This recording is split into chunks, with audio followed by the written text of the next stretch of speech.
예, 안녕하십니까. GWP 국가정보학 강의를 맡고 있는 김진근 교수입니다. 먼저 금년도 정보직 군무원 시험을 보기 위해서 준비하시고 또 시험을 치느냐 고생하셨습니다. 저희 학원에서 복귀한 7급 및 9급 시험 문제는 거의 완벽하게 이번에 또 복귀를 했습니다. 작년에 비해서 물론 7급 같은 경우는 박스 문제가 또 많이 나왔어요. 재작년에 박스 문제가 많이 나왔는데 박스 문제가 이렇게 경련제를 거치면서 또 많이 나온다고 볼 수 없는 건데 일단 금년도에는 재작년에 와 같이 7급 문제에서는 박스 문제가 많이 나왔습니다. 그리고 제가 이 문제를 쭉 보면서 보니까는 최종적으로 문제를 끝까지 저하고 함께 수업을 끝까지 들으면서 마지막 문제 풀이하면서 제가 다시 또 강조하고 중복해서 강조하고 중점 강의했던 내용들이 굉장히 많이 나왔다는 거예요. 그래서 마지막까지 끝까지 수업에 좀 참여를 해주시면 좋을 것 같습니다. 꼭 부탁을 드립니다. 자, 7급 먼저 풀어보겠습니다. 먼저 1번을 보시면은 제시문의 개념을 수행하기 위한 수산 중 가장 거리가 먼 것은 하고 물어봤습니다. 그래서 여기서 제시된 문장들은 국가정보기관에 대한 통제 문제입니다. 통제 문제. 통제 수단에는 국회에 의한 통제, 또 최고 정책결정권자인 대통령에 의한 행정적인 통제, 그리고 언론에 의한 감시, 이 세 가지가 대표적인 것이죠. 기타 국민에 의한 감시도 있지만은 또 한편으로는 학술 연구기관에 의한 감시도 있다고 볼 수가 있죠. 학술 연구기관에 의한 것은 사실은 감시 기능이라기보다는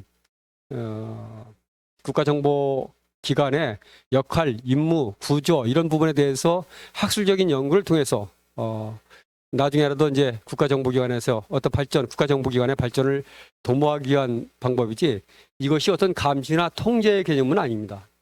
물론 감시 통제 개념이 완전히 없다고 볼 수는 없어요. 그래서 여기 수산 중 가장 거리가 먼 것은 했을 때는 학술 연구 기관에 의한 감시가 적절한 답이 되겠습니다.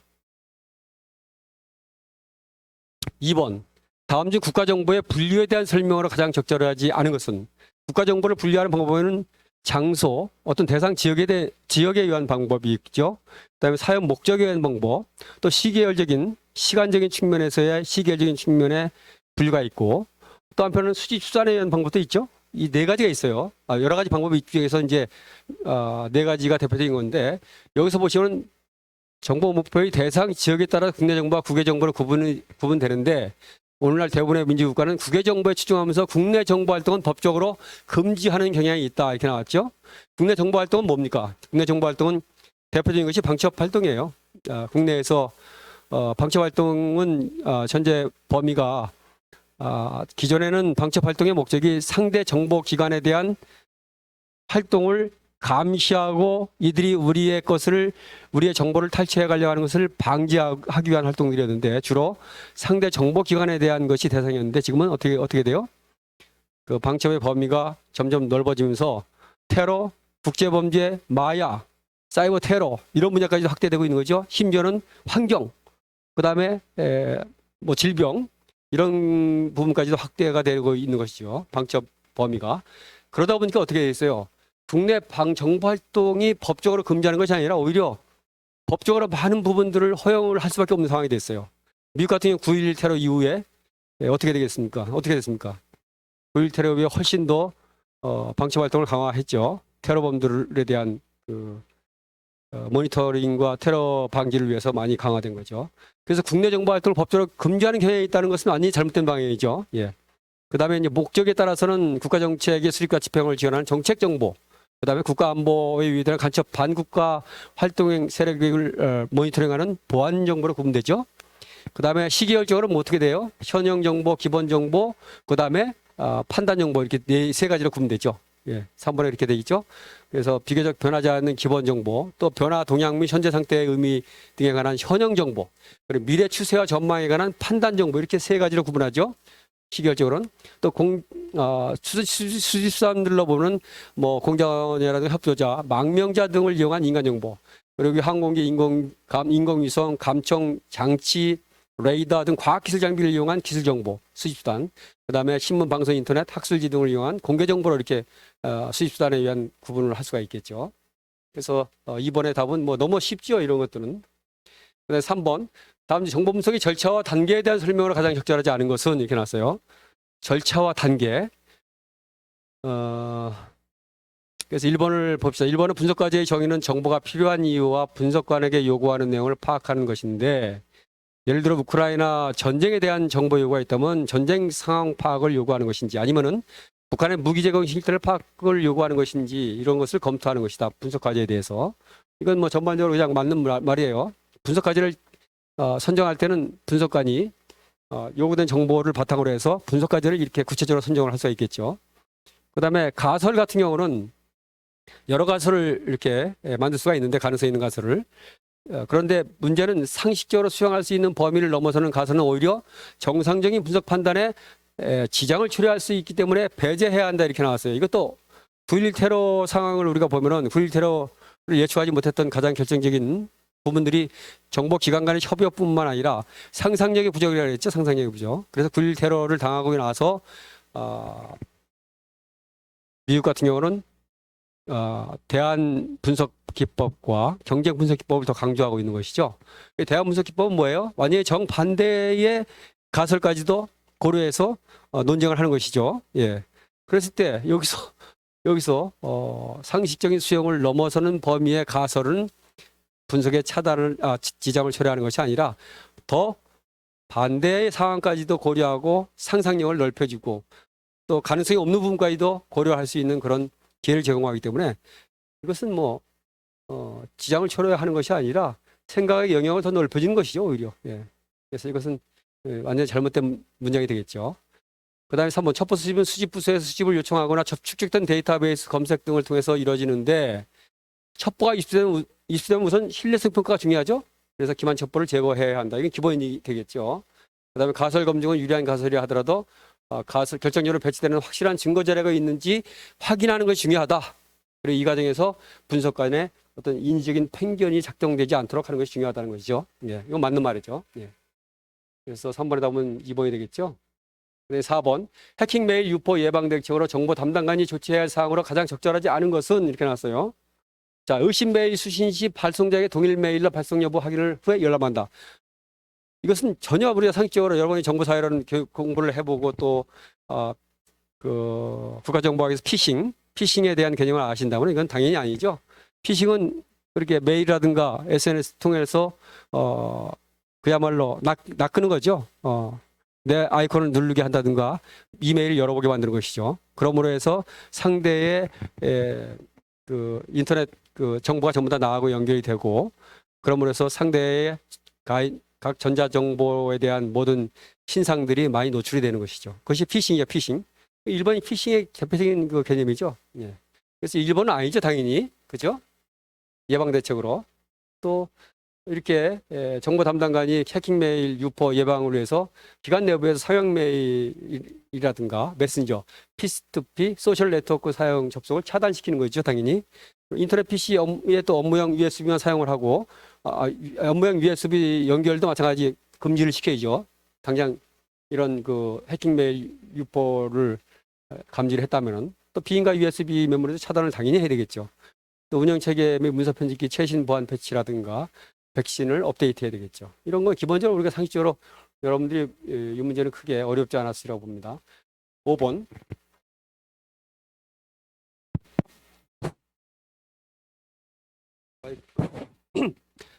그리고 5번 국군 방첩사령부에 대한 설명으로 가장 적절하지 않은 거예요. 이것도 굉장히 너무나 쉬운 거죠.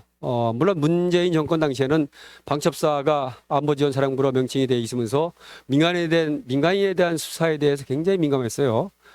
그 당시에는 뭐 적대국이 없는 북한이 적대국을 안 봤기 때문에 더 그랬죠.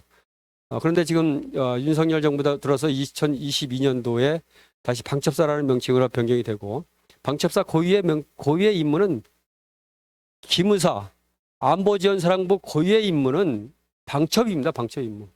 군의 방첩 임무. 네.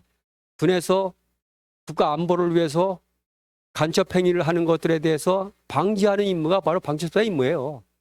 그런데 군의 간첩들이 민간인들을 유장을 해서 군에 접근하죠. 원장어 사건이 그거 아닙니까? 원장어 사건이. 민간인이잖아. 탈북민이고 밑으로 내려 우리나라에 살지만은 민간인이 군을 접촉해서 하기 때문에 이런 경우는 원정화를 그러면 군인 방첩사에서 수사하면 안 되는 건 아니잖아요. 당연히 군과 연관돼 있기 때문에 민간인인 원정화도 수사를 해서 검거를 하고 그러는 것이죠. 그래서 여기서 3번에서 민간인에 대해서는 수사할 수 없다 이렇게 할 수는 없는 거예요. 민간인에 대해서 수사할 수밖에 없어요. 군과 연관돼 있을 경우는. 이거 아직 대표적으로 탁 벌써 이 키워드가 이게 나오죠. 기타 이제 1번, 2번, 뭐 4번 같은 경우는 일반적으로 방첩사의 임무예요. 여러분들이 구체적으로 모르더라도 이 문제만 알면은 이건 뭐 당연히 이거 3번을 선택할 수밖에 없죠. 방첩사의 임무에 대해서 볼까요? 주 업무 내용에 대해서 군사보안 당연히 하죠. 신원보안, 방산보안, 보안감사, 대테러 경호경비, 기타 뭐 방첩 정보 수사, 과학수사 이런 것들을 하죠. 당연히. 그리고 방첩사령부는 이렇게 각 연대를 거쳐서 명칭이 이렇게 변경이 됐어요. 50년대 육군 특무부대로부터 해서 국군보안사령부, 91년대 기무사령부, 2018년대 군사부 안보지원사령부, 22년대 방첩사령부로 현재 명칭이 변경된 거죠. 그 다음에 4번 방첩사령부는 방산보안 활동도 하여 그래서 방산 같은 경우는 군 무기와 관련된 우리 생산 활동이기 때문에 당연히 여기도 군 무기 관련 기술에 대한 누출에 대해서 방첩사에서 관리를 하고 있죠. 그래서 핵심 방산 기술을 보호하기 위해서 마케팅 지원이라든가 수출입 신고 허가 절차, 익명 신고센터 등을 운영하고 있습니다.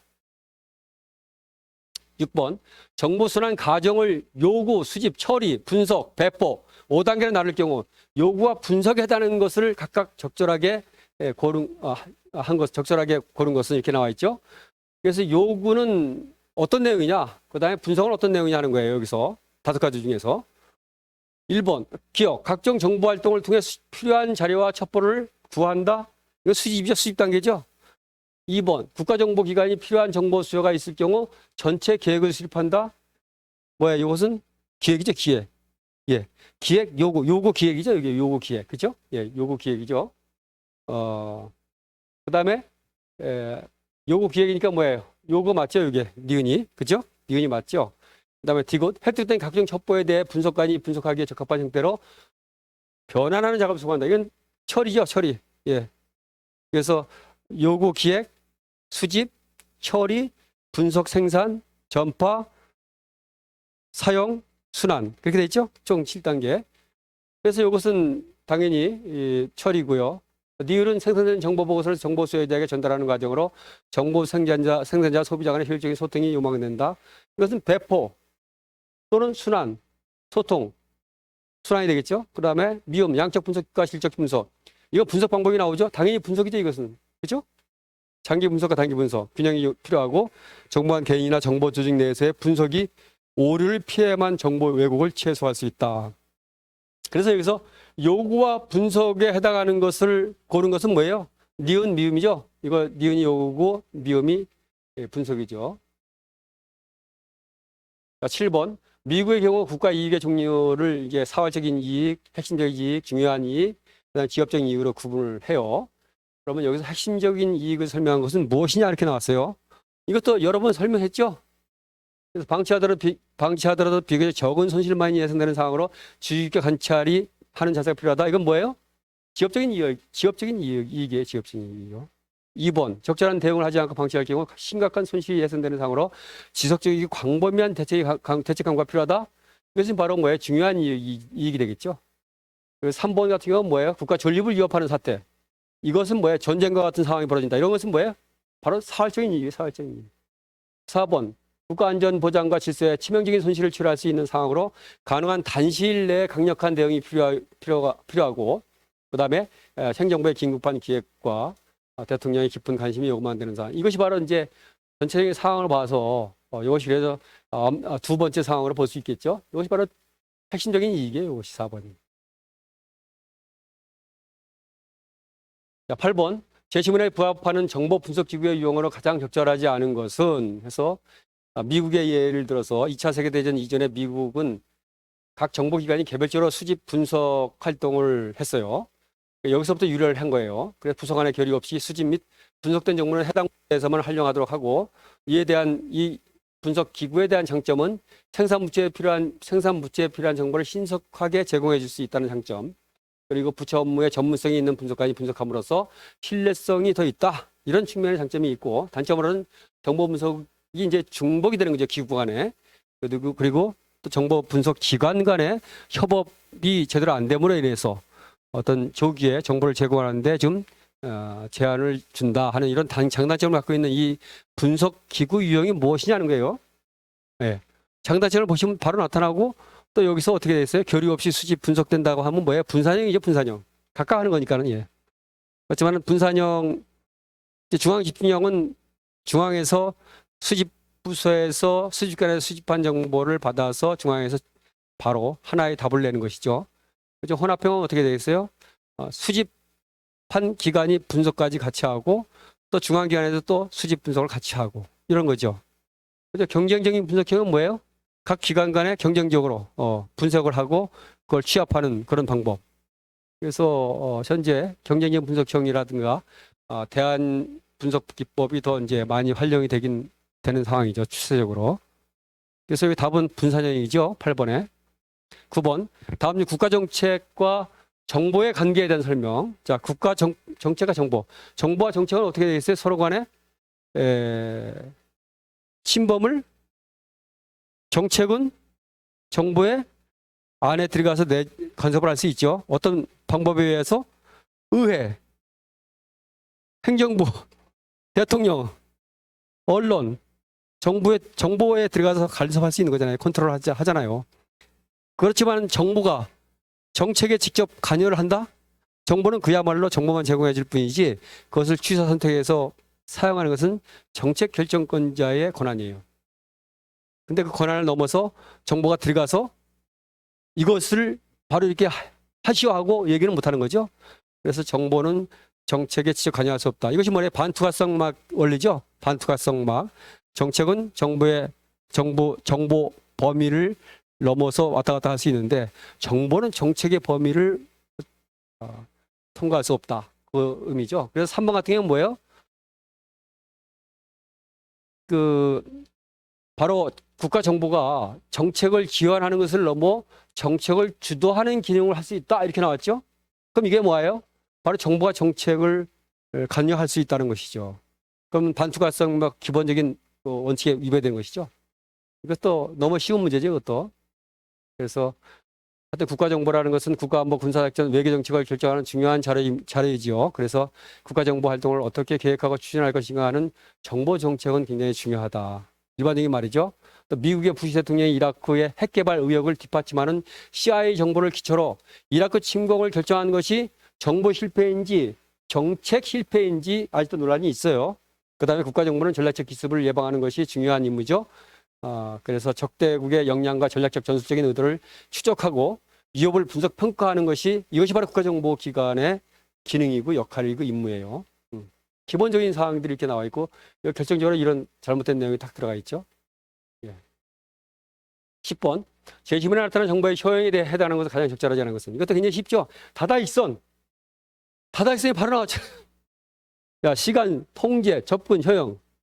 이거 당연히 소유 아니에요, 소유? 예, 정보 시대에서 정보의 양이 국가의 어떤 정보력을, 국가의 어떤 정보 역량을 대변하고 또 오늘날 강대국 같은 경우는 정보 전환을 수행하기 위해서 다양한 정보 수집 매체를 통해서 빅데이터를 누가 더 잘 다루냐에 따라서 그것이 바로 국가의 역량이 되는 시대가 온 거예요. 그것은 말해 뭐예요? 소유 현황이죠, 소유 현황. 굉장히 쉽죠, 이것은. 11번. 제시문에 해당하는 활동으로 가장 적절한 것은 해서 나왔어요. 제시문에 해당. 이것은 방첩에 대한 내용이죠. 자, 대간첩은 뭐예요? 카운터 에스피어네이지. 대간첩에 시작된 개념이다. 그래서 고대 전쟁에서 정보 활동의 일환으로 중요시 되었다. 그리고 과거 인원보안 위주의 수동적인 정보 활동에서 탈냉전 이후에는 세계화 정보로 능동적인 활동이 확대되었는데 그 중에서 상대 정보기관의 간첩의 활동뿐만 아니라 지금은 테러, 마약, 국제범죄, 사이버 테러 이런 초국가적인 안보 이슈에 대해서도 대응을 해야 되는 상황이 된 거죠. 그것이 방첩의 업무 범위로 포함되어 있는 거예요. 그래서 여기서 말하는 것은 바로 방첩을 말하는 거예요. 방첩. 그죠? 이건 너무 쉽죠, 이것도. 예, 방첩의 개념 확실히 알면은 쉽죠. 자, 12번. 우리나라 사이버전 대응책에 대한 설명을 가장 적절하지 않은 것은 이렇게 나왔어요. 1번이 굉장히 복잡하게 나왔죠. 뭐 법이 막 나왔어요. 사이버 안전관리 규정, 정보통신기반 보호법, 정보통신망 이용 촉진 및 정보 보호 등에 관한 법률 이렇게 나왔어요. 근데 이게 정보통신망 이용 촉진 및 정보 보호 등에 관한 법률, 이것이 군사 분야 정보통신망이 이 법에 의한다?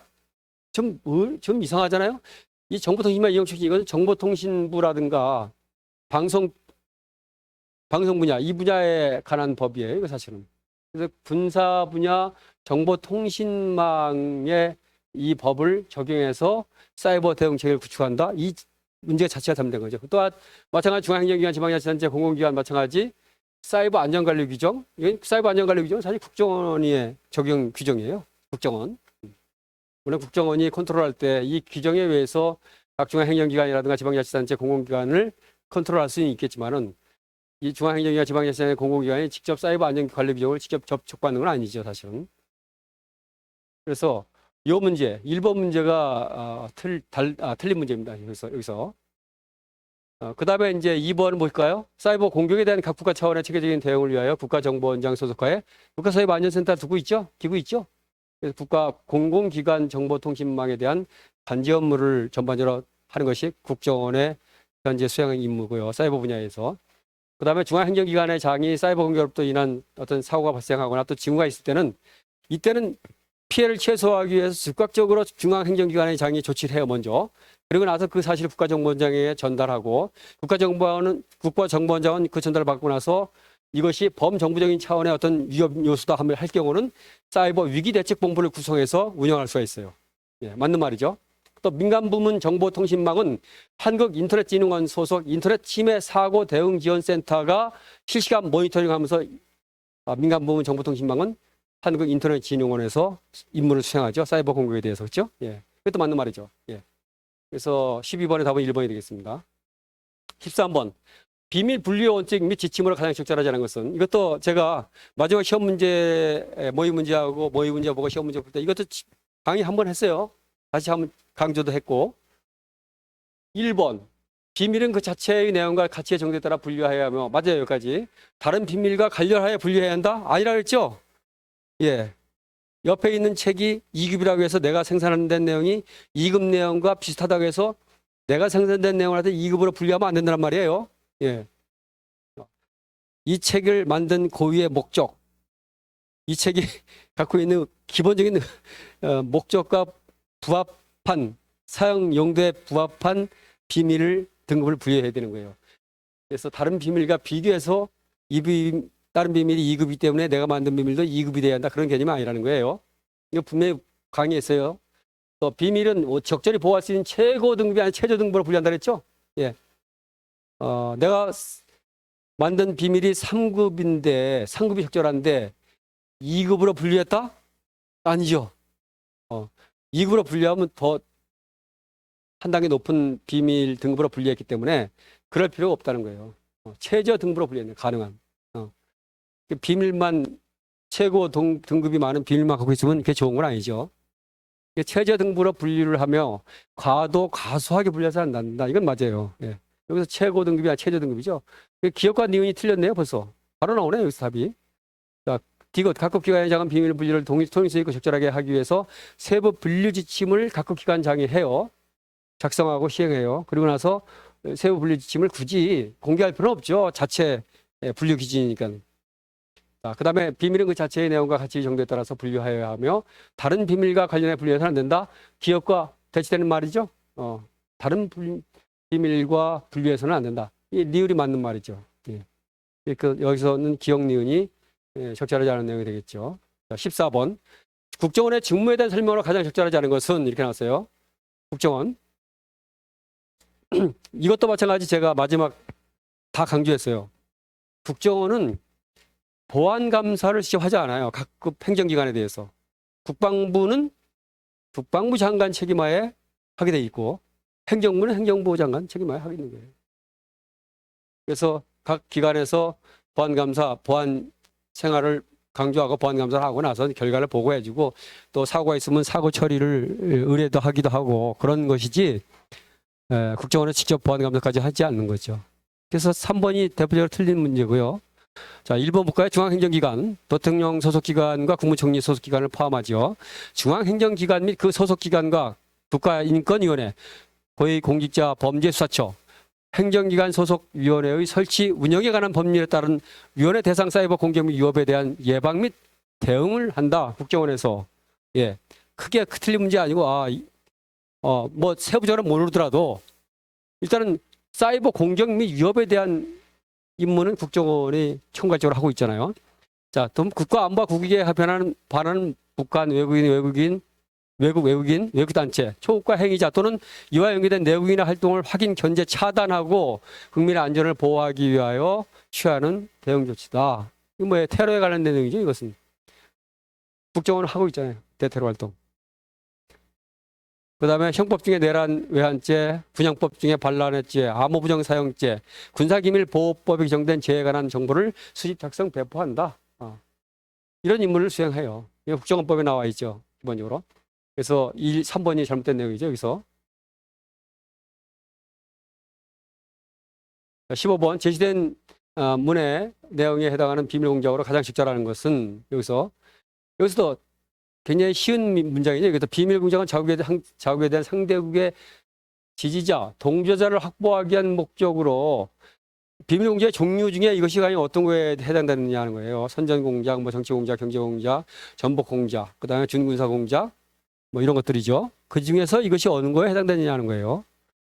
그래서 동조자, 지지자를 확보할 목적으로 자국의 정치체제, 사상, 신념, 가치를 전파하기 위한 조직적인 활동, 그리고 가장 오래되고 기본적인 정치적 기술이다. 이거 말씀드렸죠. 가장 오래되고 기본적인 정치적 기술이라고 선전공작이라고 얘기했잖아요. 제가. 문제도 풀어봤고 우리가. 자, 자기 주장의 합리성을 강조하고 상대방은 부당하고 오류를 범하고 있다고 하며 또 자기에게 유리하도록 어떤 상황을 조사하는 거, 그리고 상대는 불리하게 조사하는 거. 이것이 바로 선전공작이에요. 선전공작. 뭐 정치공작, 정보공작, 중사 이건 당연히 아니죠. 딱 보면은 뭐 선전공작 바로 답이 나오죠. 이것도 쉬운 문제죠. 자, 16번. 인원 보안의 수단이란 사람을 관리하는 수단을 말한다. 인원 보안 내용의 거리가 먼 것은 이렇게 나왔어요. 그래서 여기서 인원 보안에는 신원 파악, 동향 파악, 뭐 그다음에 그 인원에 대한 보안 교육, 그다음에 보안 교육을 하면서 또 보안 서약도 받고 그것이 바로 인원 보안이죠. 신원 조사를 포함해서. 1번은 신원 조사, 신원 파악이라는 내용에 대한 거예요. 당연히 인원 보안을 하는 활동이죠. 이것이 신원 파악, 신원 조사가. 신원 파악이란 공직자의 신분이나 중요한 자격, 허가, 취득자 등에 대해 생활 정보를 사전에 파악하는 것이다. 맞죠? 그리고 대표적인 것이 바로 신원 조사이고 대상자로부터 신상 명세서, 인사기록 카드를 작성, 제출받거나 개별 면담을 하는 것도 일종의 신원 파악이다. 그렇죠? 일종의 신원 파악이 이것도. 예. 그 다음에 효과적인 보안 관리를 위해서 구성원들이 보안의 대상에 대한 정확한 이해와 실천 의지, 보안 관련 직무지시를 갖는 것이 필요하다. 이것을 위해서 보안 교육을 시행하는 거예요. 네. 실천 의지, 보안 관련 직무지시를 갖도록 보안 교육을 하는 거예요. 보안 담당관의 임무예요.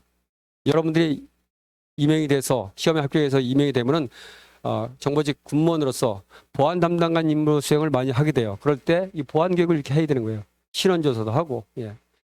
동향 파악 관련해서 신원 파악 단계에서 신원이 안전하다는 판정을 받고 일단 임명되거나 일정한 자격을 부여받은 사람도, 이런 사람도 받고 나서도 주변 환경과 접촉하는 사람으로부터 많은 영향을 받을 수밖에 없죠.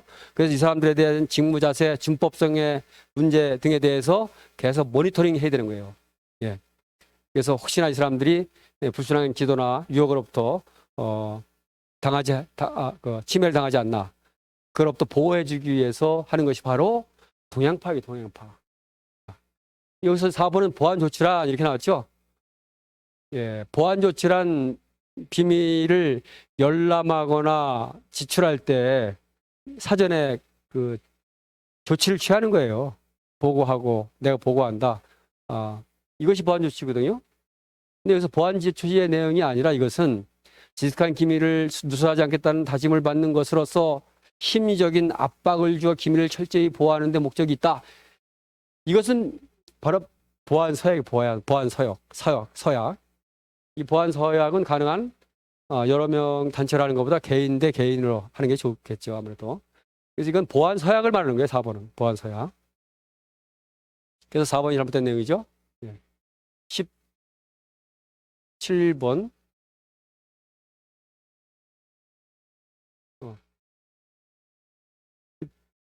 7번. 게시물에 나타나는 정보의 질적 요건 두 가지를 순서대로 나열한 것으로 가장 적절한 것은 이렇게 나왔어요. 정보의 질적 요소는 적정 완계라 했죠. 적시성, 적합성, 정확성, 완전성, 객관성 5가지죠. 이렇게. 그래서 여기서 기억과 니은은 어떤 내용이냐는 거예요. 자, 기억, 정책 결정에 필요한 판단의 근거를 제공하는 매우 중요한 역할을 하기 때문에 생산자나 사용자의 의도에 따라 정보가 주관적으로 왜곡돼서는 안 된다. 주관적으로 왜곡돼서는 안 된다. 이건 뭐 객관성을 가지라는 거죠. 예.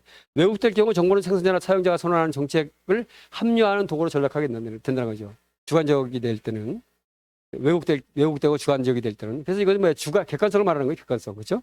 예. 자, 니은 정보의 내용이 어느 정도 사실과 부합되는 것을 나타내는 것. 사실과 부합되는 것을 나타내는 것은 정확성이에요. 정확성 바로 이것을. 이러한 수준이 높을수록 가장 최선의 정책 결정이 가능하고 정확한 정보일수록 첩보일수록 정확한 첩보일수록 최선의 정책 결정이 가능한 거죠. 사용 용도가 굉장히 큰 거죠. 최대 효용의 국가 이익을 추구할 수 있다. 예, 이런 수입된 자료의 신빙성의 문제이다 하는 것이죠. 신빙성, 정확성을 말하는 거죠. 정확성, 그렇죠? 신빙성, 신뢰성.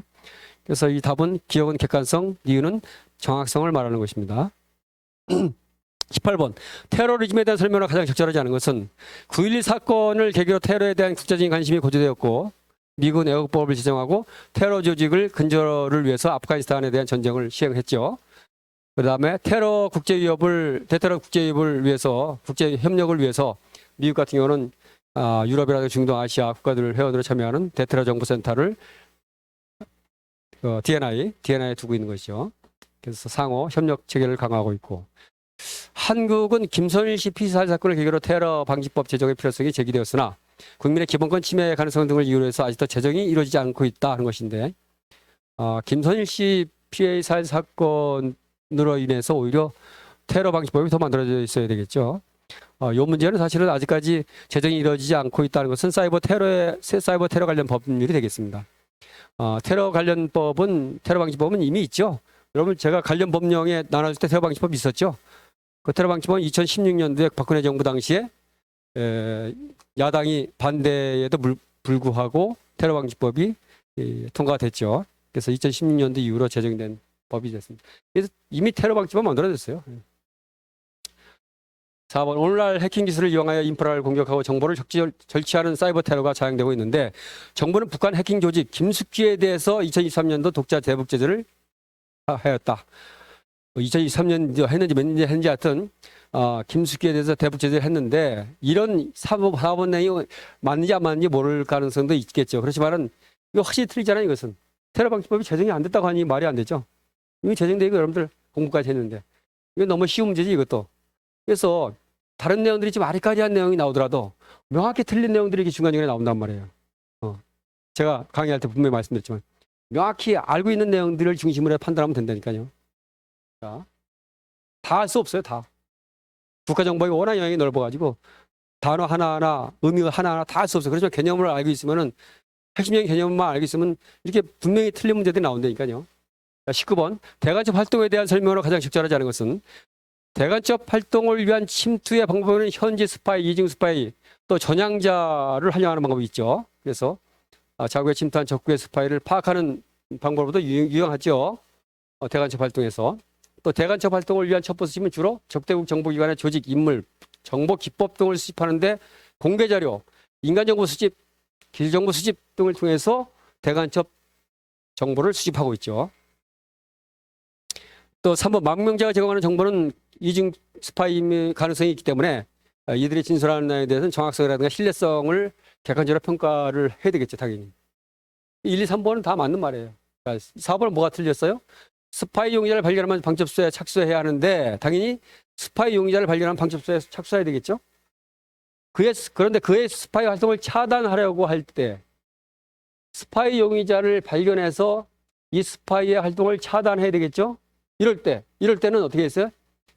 비노출 간첩 활동으로 감시를 하는 것이 아니라 어떻게 해요? 잡아야죠. 네, 당연히. 잡아서 관리를 해야 되겠죠. 네. 발견이 됐어요. 그리고 수사에 착수를 하고 활동까지 차단하려고 그래. 그러면 감시하는 거 아니라 비노출 감시는 뭐예요? 저놈이 스파이 활동하는 걸 내가 모르게 감시하고 있잖아요. 그런데 저놈은 이미 스파이 활동하는 게 확실해. 차단해야 돼. 이럴 때는 어떻게 했어요? 당연히 포획해야 되겠죠. 포획. 잡아들여야죠. 잡아들여서 관리를 해야 되겠죠. 신문도 하고 못하도록. 감금해야 돼. 감금. 신문도 하고. 그래서 여기서 비노출 간첩 활동을 감시해야 한다? 아니죠? 상식적으로 안 맞잖아요. 이거. 그죠? 예. 자, 20번. 북한이 발사한 정찰 위성과 관련된 설명으로 가장 적절하지 않은 것은 이렇게 나왔어요. 이 문제는 사실은 좀 어떤 시사 문제인데 여러분들이 이런 북한 정찰 위성 관련해서 시사 문제를 잘 관심 있게 읽어봤으면 어느 정도는 알 수도 있는데 좀 아리까리했을 것 같아요. 그렇지만 보시면 북한 같은 경우 2023년 11월 평안북도 소재 서해 위성 발사장에서 천리마 1호 로켓에 만리경 1호 정찰 위성을 탑재하여 발사하였다. 그것이 아니라 만리경 1호 로켓에 천리마 1호 정찰 위성을 발사. 이 거꾸로 된 거예요. 이거 거꾸로. 예. 천리마와 만리경을 바꿔서 얘기를 해가지고 1번이 잘못된 내용이고요. 2번은 미국 같은 경우는 이제 그 미사일 기술을 조달한 강경이라든가 북한의 리성일 등 북한의 8명과 정찰총국 3국 내하의 해커 조직 김숙희에 대해서는 제재 조치를 한 적이 있고 또 만리경 1호 위성은 이제 이렇게 발사했음에도 불구하고 500km 고도에서 안착하지 못하고 불안정한 궤적을 보이고 있고 다시 또 추가적으로 발사할 준비를 하고 있는 것은 맞고 한국 같은 경우도 광학 적외선 2호 IR 위성에 이어서 24년도 금년도 4월에 쌀을 발사를 했죠. 이렇게. 예. 그래서 전반적으로 요 문제는 시사성이 있는 문제인데 가끔 여러분들 그래서 국가 정보를 공부하면서 제가 밴드하고 단톡에 시사성 있는 자료들이 올라올 때마다 띄워주고 있어요. 그런 것들을 잘 읽어보셔야 돼요. 21번 국가정보 우선순위 형태와 관련된 설명을 가장 적절하지 않은 것은 이것도 굉장히 쉬워요. 그죠? OIR 분명하잖아요. OIR. 긴급한 정책 수행을 위해서 PNI에 우선하여 어떤 PNI의 순서에서 제대로 기록이 안 돼 있어가지고 이럴 때 특별히 긴급하게 요구하는 정보예요. 이건 정책 수행을 해서. 근데 EI는 뭐예요? EI는 첩보 기본 요소로서 PNIO에 기초해서 각 부문 정보 기관들이 그들의 첩보 수집 계획을 작성하기 위해서 첩보 기본 요소를 만들어내는 거예요. 그래서 여기서는 OIR을 기초로 하는 것이 아니죠, 당연히. PNIO는 그야말로 국가정보활동 종합 지침서죠. 어떤 정보를 수집해달라 하는 것을 종합한 거죠, PNIO는. SRI는 특별첩보 요구로서 사전 첩보 수집 계획이 포함이 안 돼 있어서 시급히 첩보를 수집해야 할 필요가 있을 때 요청하는 것이 바로 SRI죠. 그래서 이건 기본적으로 여러분들이 개념을 갖고 있기 때문에 큰 문제는 안 됐을 것 같아요. 22번. 다음 중 미국 정보기관의 발전에 대한 설명을 적절하지 않은 것은 그래서 이것도 4번에 사실은 프랭크 루즈벨트 대통령이 도노반 윌리엄 도노반을 수반으로 하는 41년도에 윌리엄 도노반을 수반으로 해서 정보협력실을 만들었죠. OCI를. 그래서 OCI가 미국의 진지만 공격을 받고 나서 1942년도에 OWI, 그 다음에 전쟁 정보국, OSS, 전략 정보국으로 두 가지로 나눴죠. 두 기구로. 예. 그래서 그걸 설명하는 건데 이건 아니죠. 42년에 도노반 전략 정보국을 바로 수반하는 것을 설립한 것이 아니라 OCI를 설립했죠. 예. 그 다음에 전략 정보국 OSS는 2차 대전 종전 후에, 종전을 앞두고 아니라 종전 후에 그 OSS 전략 정보국의 조사 분석국의 기능이 예, 국무부로 넘어갔죠. 국무부로. 예. 국무로 넘어가고 완전히 해체된 거죠. 그러고 나서 나중에 CIA가 개편될 때 그때 OSS의 기능을 수행했던 일부 임무 수행했던 그런 기록들, 또 인원들이 이제 CIA 개편에 도움을 준 거죠. 그래서 이건 정확히 이 4번 문장은 잘못된 내용이고, 기타 이제 1번, 2번, 3번은 좀 구체적으로 들어가서 잘 모를 수 있어요. 그렇지만 4번은 분명히 여러분들 알잖아. 아는 내용을 기초로 해서 판단하면 된다고 이렇게. 예. 조지 워싱턴이 독립전쟁 과정에서 정보의 중요성을 인식하고 컬퍼 스파이 조직을 활용하는 등 많은 노력을 했으나 전문성이 부족했다. 일단은 이 당시에는 독립전쟁 당시에는 뭐 초기니까는 전문성이 부족한 건 당연한 거겠죠. 그 다음에 남북전쟁 당시 링컨 대통령 같은 사설탐정 핑커턴을 고용했고 또 터브만은 북부군의 스파이로 몽고메리 대령과 협력해 비밀 작전을 수행하였다. 뭐 이 세부적인 내용은 모르더라도 일단 모를 때는 쭉쭉 읽고 내려가는 거예요. 그리고 미국은 제1차 세계대전 정보 통신을 감청하고 태도하기 위해서 매직은 알잖아요. 그렇죠? 프로그램 운영한 거 아시고 또 정보 전파하는 데 있어서 마찬가지 실패했다는 것도 알고 있고. 근데 4번 같은 경우는 여러분들이 어느 정도 몇 번 강의해서 알잖아요. 프랭클린 리즈벨트 대통령에서 OCI 정보협력실을 만들었고 이후로 OWI하고 OSS로 분류가 되고 OSS는 또 국무부로 이관되고 그 기능의 일부가 나머지 CIA에 창설할 때 좀 도움이 됐다. 이렇게 알고 있었잖아요. 그래서 이것은 4번이 잘못된 내용이죠. 확실히. 2, 3번 기술정보 수집에 대한 설명으로 적절한 것은 이렇게 나와있죠. 적절한 것이야. 적절한 거. 자, 신호정보 수집에는 통신정보, 전자정보가 있죠. 영상정보는 신호정보 아니죠. 분명히. 자, 지리공간정보를 담당하는 미국의 정보기관은 이렇게 나왔어요. 지리공간정보를 담당하는 미국의 정보기관. 지리정보를 담당하는 미국의 정보기관은 뭐예요? NJ. 근데 NJ가 지리정보 공간정보를 만드는 것이요. 지리공간정보를. 만들기 위해서는 이것을 첩보를 수집해야 되는 첩보는 정찰국에서 수집해요. 정찰국에서.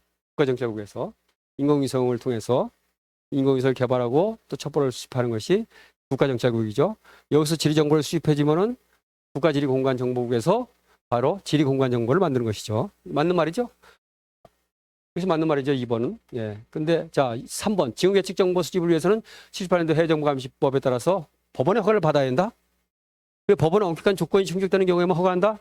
자, 메신트를 수집하는데 신호정보를 수집하고 통신정보를 수집하고 메신트를 수집하고 영상정보를 수집하는데 파이저법에 적용을 받습니까? 예. 파이저법은 스파이에 관련된 내용이죠. 스파이. 예. 전혀 관계없는 내용이에요. 잘못된 거죠. 기술정보 수집의 장점은 정보관이 접근하기 어려운 지역에 첩보를 수집할 수 있고 인간정보보다 상대적으로 비용이 저렴하다. 기술정보와 인간정보보다 비용이 더 많이 들죠. 사실상. 그래서 잘못된 내용이죠. 그래서 2번이 가장 적절한 내용이 되겠죠. 2, 4번. 정보 보고서 관련된 아래의 내용 중 가장 적절하지 않은 것은 보고서 관련된 내용이네요. 정보 보고서는 시간적 특성에 따라서 기본 정보, 아까 나왔죠? 현현 정보, 판단 정보, 이 시결적인 분석 방법이 이렇게 나오죠. 그래서 이와 같은 분류는 셔먼 켄트가 한 거고 현재까지도 사용되고 있다. 맞는 말이죠.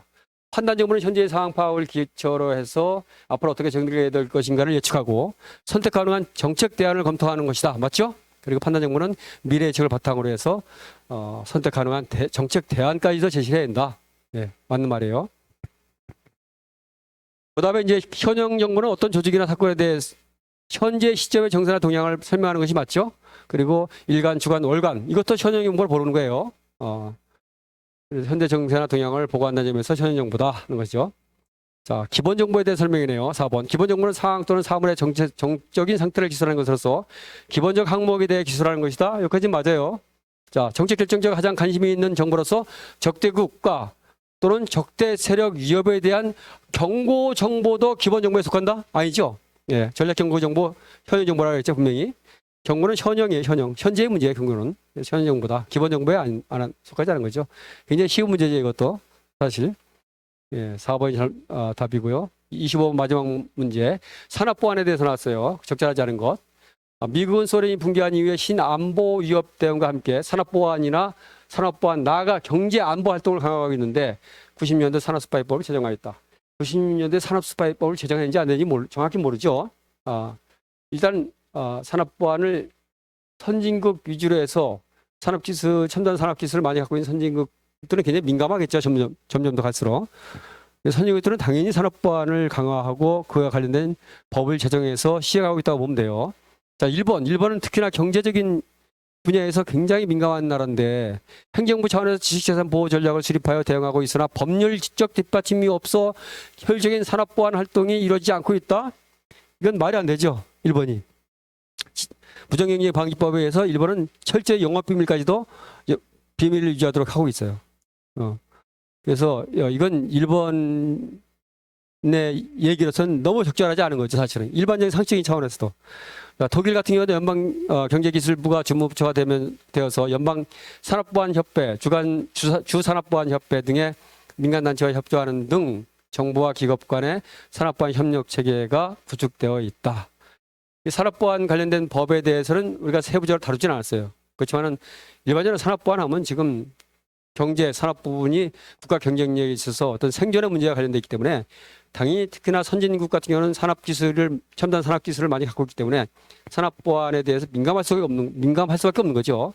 중국도 마찬가지죠. 민사상, 손해배상 뭐 이런 법들에 의해서 산업기술을 보호하고 있고 바로 공상행정 관리기관이 이제 주무관청인데 국가안전부 같은 경우는 산업 스파이를 적발하기도 하고 이렇게 해서 중국도 굉장히 관리를 하고 있는 거죠. 그래서 이번이 상식적으로 우리가 이렇게 쉽게 판단할 수 있는 문제일 것 같아요. 다른 내용을 구체적으로 모르더라도. 예. 여기까지가 이제 7급의 문제 출제된 문제들인데 여러분들이 이렇게 해설 강의했듯이 대부분이 다 우리가 수업 중에 다 강조하고 설명했던 내용들이에요. 그래서 수업만 충실하게 들으시면은 이번에도 사실은 금년도에 7급 문제 굉장히 쉽게 나왔어요. 8, 90점을 때려야 돼요. 8, 90점 사는 7급 본 사람들은. 예, 5분 쉬었다가 다시 9급 강의를 하겠습니다. 예.